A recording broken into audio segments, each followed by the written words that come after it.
Hello, Shake and Bacon. It's me again, Cassie Frass. And today I'm gonna continue my 100 Roses challenge with this lovely painting that I made. I painted it on Canson watercolor paper. This is the cold press 140 pounds paper. It's by Canson. See, I use this Kids Made Modern or Handmade Modern brushes to paint them. I got these at Target. I went through a couple of brand changes since I've bought them or used them. And I'm using Koi watercolor palette. So I will stop talking and get on with the video. I am feline good because I'm using my cup that my old coworker Fabiola bought me, and I love it. I use it all the time. It just makes me giggle every time I see that little chubby cap. The style in which I'm painting in is old school tattoo, or also known as traditional tattoo style. It's one of the most recognizable styles of tattoos you see in America. The style, it consists of bold, thick lines and highly saturated colors. Because of this, it's why you see it on all types of skin, no matter the pigment or any discoloration a person might have. The bright, bold colors really take well. Oh, my niece is being so adorable. She kept coming in and out to show me like pictures she has taken, and she even came in and was like, okay, I'm gonna take a picture of you. So I posed, and I didn't know, I thought she took it, but she didn't, so I continued drawing and painting. And then I just saw a big flash, and she took a candid picture of me. I love her. She is my best friend. Just because the style is traditional does not mean it's the oldest form of tattooing. It simply is referring to the style that Americans, their first glimpse of tattoo culture.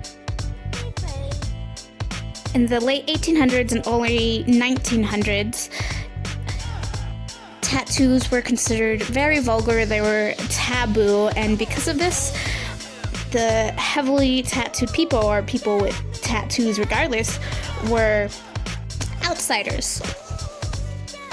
They did not want to fit into societal norms. A lot of people you saw with tattoos, they would be circus performers. A great example of this is Maud Wagner, who I can do a whole video about. If you guys are interested in learning about her, you should comment down below and let me know. I'd love to do that. The type of people who were tattooed were not concerned about fitting in or sticking to the status quo. It's an element you can still see in modern tattoo, just doing whatever the hell you want with your body, which is very American, I feel like. Nothing says let your freak flag fly better than a tattoo. It wasn't until one of the biggest cultural shifts in America that propelled the art of tattoos into the mainstream: World War II. Thanks to the influx of servicemen who wanted to be speckled with patriotic symbols on their first actual experience of the world outside of their little farmhouse in Kansas, you see a lot of big names like Sailor Jerry begin to arise. Thanks to Sailor Jerry having a shop in Hawaii, he took advantage of all the fresh young clientele away from home for the very first time. It's a common thing in military culture to be screwed, stewed, and tattooed.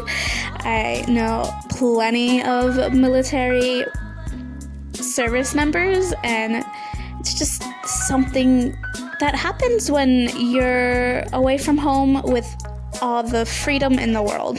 Just want to get some ink on you. This is about the time where you see the association of being young and reckless and having tattoos be associated with each other. A bit ironic because a lot of the servicemen would get in trouble for having a naked pinup girl on their arm, and this is often why you see them wearing little sexy nurses' uniforms. The first tattoo experience went a little like this for these men. They'd walk into a shop, probably the closest shop they could find, see a design on the wall and go, "I want that one," and then they would get it done. I know a lot of people's first tattoo experience today is vastly different than this. Nowadays, usually you take like months finding an artist that specializes in the style you want. You DM them or call them, schedule a consultation, make a deposit, and then in about like a week you get your tattoo done when you schedule it.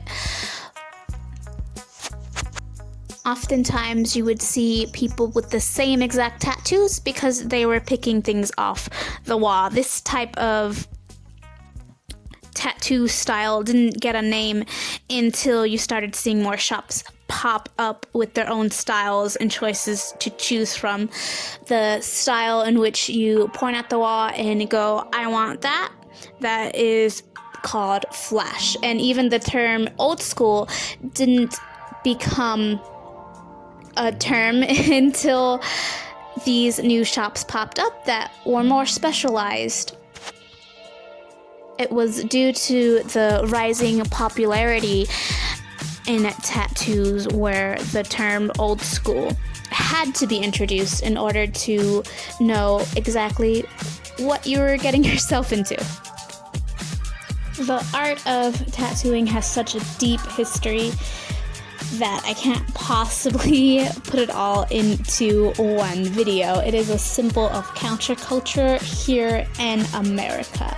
It has taken centuries for us to get to the point of normacy of tattooed people in this country. If you'd like to hear me talk more about tattoo history and tattooing in America, make sure to subscribe to me and follow me on Instagram to see more of my old school paintings.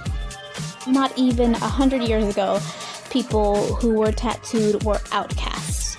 Now, 1 in 5 Americans have a tattoo. You see nurses, lawyers, even well-known big celebrities like Rihanna setting tattoo trends. It is no longer for just circus freaks. That is the end of this video. I hope you guys enjoyed it. If you have any questions, comment them down below and I'll be sure to get to them as soon as I can. Thank you so much for watching. I'll see you later, Gators.